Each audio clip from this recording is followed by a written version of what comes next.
For decades, thousands of Saudi Arabian men have travelled abroad as university students. Many take advantage of their new freedom to have relationships with foreign women, only to abandon them when they become pregnant. Le había dicho a mi mamá que iba a regresar y nunca regresó, entonces...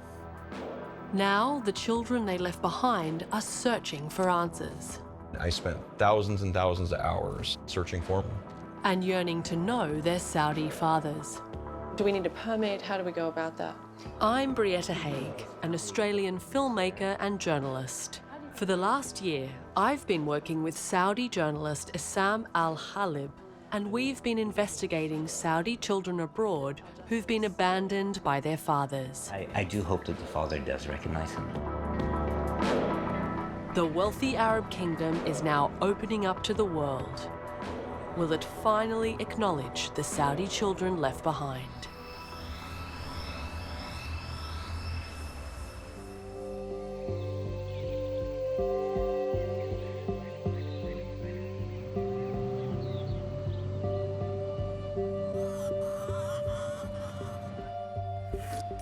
Jared Morrison is as all-American as they come. You want to say a blessing or want me to? No, I want you to. Okay. Dear Heavenly Father, we thank you for this delicious meal you've blessed us with this day. We ask you to help us to have a wonderful day. A Washington State Guard and full-time insurance agent, he values God, his family, and hard work. All right, what do you want to do first? I would like some... But from a young age, he knew he was different from the other kids in his white, working-class town. So my full name is Jared Al-Jasser Morrison. My father was a student at Portland State University in the 70s, as well as Clark College across the river in Vancouver. He and my mother met at Clark College when she was a student there as well, around 1974. And they fell in love, and they dated for a while, and my mother wound up pregnant with me. And upon hearing that, I think my father had some challenges or some fear, and they eventually split up, and he went back to Saudi Arabia. Jared was raised by his mother and grandparents.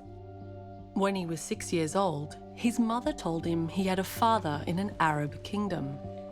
My child mind built it up, daydreaming that, you know, maybe someday I'll walk outside and there'll be this long, black, stretched car pulling up in front of my house with diplomatic flags lining the vehicle. And then he would get out wearing, you know, his thobe and shamag and kneel down and greet me, you know, kneel down and outstretch his arms to me. But Saudi Arabia was not the romantic world of his childhood imagination. An oil boom had made the Bedouin society staggeringly rich. Families grew powerful through international trade, while ultra-conservative clerics railed against Western decadence. Young men could have experiences abroad. Back home, they were expected to forget them or keep them secret. So my understanding is they met at a party here. Obviously there was some attraction. They started dating, and according to my mom, they decided to go steady, right? Not see anybody else. He spoke English very well. He was very educated. He presented himself very well. A deep desire to know his Saudi father grew into an obsession to find him. When I started looking for my father, the first attempt was when I was 12 years old. My mother woke me up about 2 o'clock in the morning. I remember her dialing international information and trying to navigate that.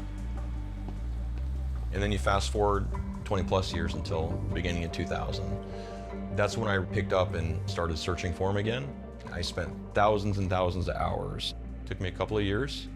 Ultimately, I managed to get my father's cell phone number in Riyadh. I'll never forget, my heart was just boom, boom, boom, racing. It literally felt like it was beating out of my chest. He finally says, "What do you want?" So now here's my chance. Here's my chance to give him my sales pitch, right? After initially denying paternity, he finally admitted Jared was his son.